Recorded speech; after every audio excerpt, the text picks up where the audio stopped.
Shalom sahabat yang terkasih di dalam nama Tuhan Yesus. Puji Tuhan kita bertemu kembali dalam kasih-Nya. Hari ini saya masih menggunakan pakaian Batak sebagai rasa simpati kepada anak Batak Channel sahabat. Ya, hari ini kita membahas mengenai seorang ustadz yang berkata tidak mungkin ada kafir yang bisa masuk Islam.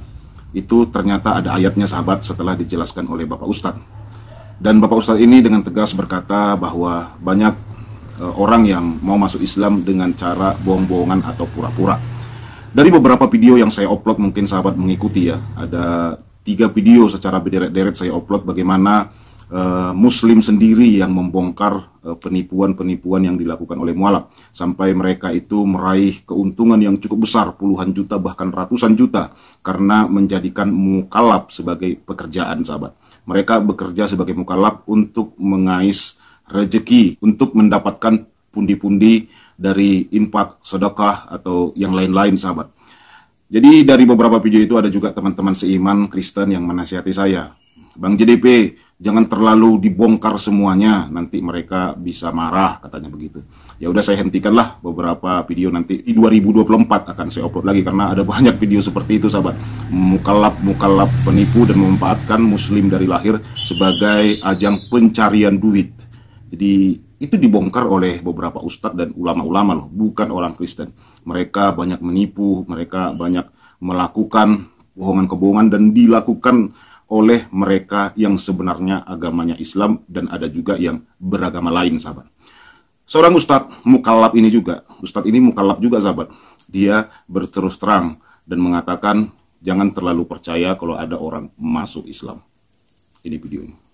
Allah yang memilih mana orang-orang kafir yang perlu diberi petunjuk. Nah, kadangkala kita ada orang masuk Islam langsung kita percaya, ada orang masuk Islam langsung kita percaya.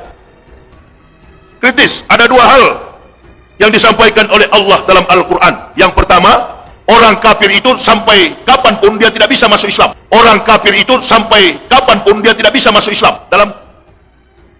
Diabadikan oleh Allah dalam Al-Quran Al-Baqarah, Innal ladzina kafaru sawa'un alaihim a'ansartahum am lam tunzirhum la yu'minun. Sesungguhnya sekalipun engkau meyakinkan wahai Muhammad, orang-orang kafir tidak akan beriman. Ya sahabat yang terkasih, bagaimana kita mendengar apa yang dijelaskan oleh Bapak Ustadz ini. Saya harus berkata dengan jujur sahabat, sebenarnya orang Kristen dari lahir itu sangat susah sekali untuk pindah agama menjadi seorang Muslim. Bukan berita baru ya, bukan berita baru jika ada perkataan begini. Saya mohon maaf nih buat saudara Muslim. Mungkinlah dia sudah lipat tangan berdoa di gereja, tiba-tiba ibadahnya jadi nungging-nungging, katanya begitu. Jadi perkataan begini saudaraku sudah familiar ya, dan sangat terdengar di mana-mana gitu. Dan ada lagi perkataan begini, dari pasti menjadi insya Allah, atau dari jalan yang lurus akhirnya berdoa kembali minta jalan yang lurus. Jadi hal-hal seperti ini sudah cukup kuat sekali di kekristenan sahabat. Dan kita harus akui sahabat, ladang untuk pencarian mengais rezeki menjadi seorang mukallaf cukup menggiurkan bagi mereka yang tidak punya hati, begitu. Jadi saya juga selalu tegur buat sahabat-sahabat seiman ya, khususnya Kristen. Kalau ada saudara yang menjadikan mukallaf sebagai pekerjaan, bertobatlah sahabat. Tidak baik itu sahabat, menyakiti saudara Muslim dari lahir juga, sehingga nanti kita untuk memberitakan kabar baik kepada mereka tersandung karena pernah dikecewakan dari orang yang ngaku mukallaf. Nah, makanya carilah pekerjaan lain sahabat, kan masih banyak pekerjaan yang jauh lebih baik ya dalam kehidupan ini. Tidak perlu menjadikan mukallaf sebagai sebuah pekerjaan untuk mencari rezeki. Memang menjadi mukallaf cukup mudah sekali, cukup 2 kalimat syahadat, lalu saudara akan diperhatikan dan dapat infak, dapat sedekah, dapat perhatian, bisa jadi dapat transferan begitu ya dari mereka yang kagum. Dan kita tahu, memang jujur kita harus akui, saudara-saudara Muslim itu sangat tereforia dan sangat terkagum dan mudah terkesima dengan adanya orang yang ngaku mukallaf. Hal yang seperti inilah dimanfaatkan oleh orang-orang yang tidak bertanggung jawab. Berita-berita seperti ini bukan berita baru loh, mulai dari zaman dahulu. Bahkan mulai dari zaman batu juga sudah ada yang begini sahabat, menjadikan Islam itu sebagai ajang pemanfaatan dari orang-orang yang tidak bertanggung jawab. Karena mereka sangat menggunakan hati saudara Muslim itu yang sangat bergembira ria dan sangat bereforia ketika melihat orang masuk Islam. Karena mereka sangat menginginkan sebuah jumlah, sahabat. Sangat berkeinginan besar untuk menjadi agama terbesar di dunia dan ingin menyaingi Kristen yang menjadi agama terbesar di dunia.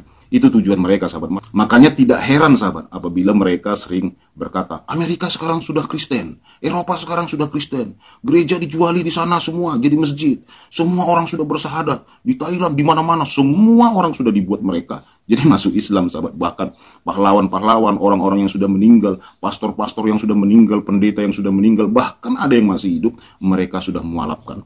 Nah, orang yang masih Kristen, orang yang masih beragama lain, mereka mualafkan. Kalau hal itu, sahabat, mudah kita temui. Cek saja di Google atau di YouTube ya. Bahkan saya pernah melihat Bapak Gilbert Lumaindong, Bapak Erastus Sabdono, Bapak Niko, bahkan pastor-pastor Katolik, pendeta-pendeta Protestan, mereka katakan telah menemukan keislaman dengan judul yang sangat luar biasa.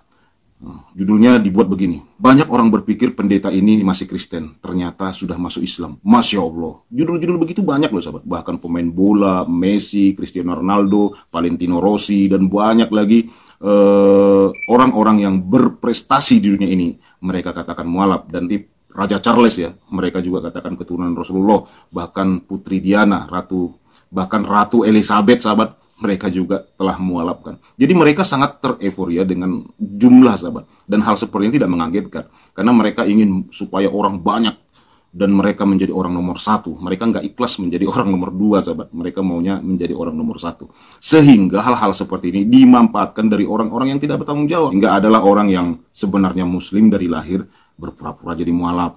Ada juga orang yang dari agama lain sebenarnya nggak mau mualaf, hanya untuk mencari rezeki. Ya, pura-pura lah mualaf. Nanti setelah dapat semuanya, kembali ke agama semula, sahabat. Nah, ini sering terjadi loh, sahabat. Sering terjadi hal seperti ini. Mereka banyak dikecewakan. Nah, dari video-video yang kita tonton yang pernah saya upload secara beruntun itu memang mengundang kemarahan dari beberapa saudara muslim. Kita lihat komen-komennya ya. Mereka marah gitu ya, karena saya dituduh mempermalukan Islam. Seharusnya mereka senang hal itu saya upload, sahabat, supaya muslim dari lahir itu berhati-hati. Tidak segampang itu mereka menerima ada orang mukallaf gitu ya. Kalau beneran mukallaf, pasti dong mau masuk pesantren. Pasti dong mau masuk asrama, dibina di dalam keislaman, tidur di asrama biar mereka rasakan bagaimana disiram pakai air ketika tidak mau sholat subuh. Nah, diproses, diajarin menderita sebagai seorang muslim dan seorang muslimah. Seharusnya begitu, bukan disanjung-sanjung, dikasih apa, dikasih ini, dikasih itu, begitu. Nah, sebelum saya masuk Kristen, sahabat, saya pernah kok melihat acara pemualafan itu. Memang cukup heboh gitu. Oh, dihadiri oleh beberapa muslimah gitu ya. Nanti diajak bersahadat itu dikasih makanan yang enak-enak, sahabat. Dipestakan, disanjung ini segala macam. Bahkan banyak muslim-muslim di lahir itu bertanya kepada si mualaf ini, butuhnya apa gitu. Kalau butuh sepeda motor, dikasih sama mereka, sahabat. Mereka itu memberikan gitu, asallah mau masuk Islam. Nah, banyak orang-orang yang tahu berita begini sehingga mereka gunakan. Dan mengherankan, mereka tidak bersungguh-sungguh di dalam keislaman, hanya sekedar cari duit. Ketika mereka sudah dapat semuanya, mereka pasti kembali ke agama lamanya. Mereka berkata, nggak mungkin lah bisa kita lupakan makanan terenak dunia, yaitu daging babi. Kalau di Islam kita tak makan daging babi lagi, katanya begitu. Nah, hal-hal seperti ini juga di dunia berlaku ya, sahabat ya. Beberapa orang juga kadang-kadang pura-pura ke Arab gitu, sanjung-sanjung muslim ini. Akhirnya banyak muslim ngefans kepada mereka, menyanjung mereka. Itu dilakukan oleh beberapa artis, beberapa pesepak bola terkenal di dunia ya. Orang-orang luar suka itu. Mereka tahu itu, sahabat. Dan itu mereka manfaatkan untuk meraih kepopuleran, sahabat. Jadi mereka tahu itu. Jadi mereka nanti berpakaian Arab gitu, seakan-akan sudah masuk Islam. Dan penyanyi-penyanyi Korea juga melakukan hal itu. Mereka tahu, sahabat. Nah, kadang kita kan heran juga ya, kenapa tiba-tiba ada penyanyi Korea melejit namanya. Mereka tahu bagaimana mereka bisa masuk ke Indonesia ini dan digemari oleh banyak orang. Mereka buatlah dulu isu bahwa mereka sudah mualaf, mereka berpakaian Arab. Lalu ditulislah, Masya Allah, grup band ini telah masuk Islam. Saya sendiri pernah mengupload video itu dari sebuah channel di Malaysia, bagaimana seorang muslim Malaysia ini menyelidiki beberapa mualaf asal Korea. Dia selidiki, ternyata tidak benar masuk Islam. Hanya di konten saja masuk Islam, sahabat. Di dunia nyata, mereka masih agama sesuai dengan kepercayaan mereka di Korea. Akhirnya muslim Malaysia ini sangat kecewa, lalu dia curhat di kontennya bahwa mualaf-mualaf yang terkenal di Malaysia dan Indonesia berasal dari Korea itu tidak bersungguh-sungguh menjadi Islam. Mereka masih agama lama. Mereka melakukan konten-konten tersebut untuk mencuri perhatian dari fans muslim yang ada di Indonesia, Malaysia, dan dari Arab Saudi dan dari Timur Tengah, sahabat. Jadi cara-cara seperti itu ya mereka lakukan begitu. Jadi saudara muslim yang dari lahir, ikutilah apa yang dikatakan Bapak Ustadz tadi. Kalau ada ayatnya, ya berarti itu benaran kan, bahwa akan ada seperti itu dalam iman saudara. Begitu. Jadi memang cukup susah, sahabat. Cukup susah. Secara fakta saja, dari orang yang sudah mencicipi makanan terenak di dunia, tiba-tiba nggak dimakan lagi. Nggak mungkin. Seandainya pun dia masuk, pasti makan itu diam-diam, sahabat. Sembunyi-sembunyi dia makan itu. Seperti beberapa negara ya yang ada isu mualaf itu. Mereka berterus terang, kami dari bahasa daerah kami jadi menjadi orang Arab. Jadi berbahasa Arab, ibadah kami pun jadi bahasa Arab. Saya tidak terima itu. Itu dinyatakan oleh seorang mualaf yang asal Korea itu, sahabat, dan beberapa mualaf dari Eropa dan Amerika. Bahkan seorang mualaf dari Perancis berterus terang, dia berkata, saya sudah dari Mekah dan pulang dari sana saya langsung kembali ke agama saya. Ternyata Menara Eiffel jauh lebih indah dibanding Mekah. Ini kata dia. Pernah ada videonya juga saya upload itu, sahabat. Dia berterus terang bagaimana seorang mualaf Eropa ini, asal Prancis ini, berkata tidak ada indah-indahnya, tidak ada maju-majunya di sana. Lebih maju negara saya. Jadi ngapain saya harus menghambur-hamburkan uang ke negara lain? Lebih baguslah uang saya gunakan untuk pembangunan negara saya. Jadi cukup menusuk dan cukup menyakitkan juga penjelasan dia ketika didengar oleh saudara muslim yang dari lahir. Karena dia katakan, daripada saya harus ke Mekah, lebih bagus saya ke Menara Eiffel. Lebih indah Menara Eiffel dibanding Mekah, kata dia, sahabat. Ini menurut dia, bukan kata saya. Demikian sahabat yang terkasih, Tuhan Yesus memberkati. Shalom.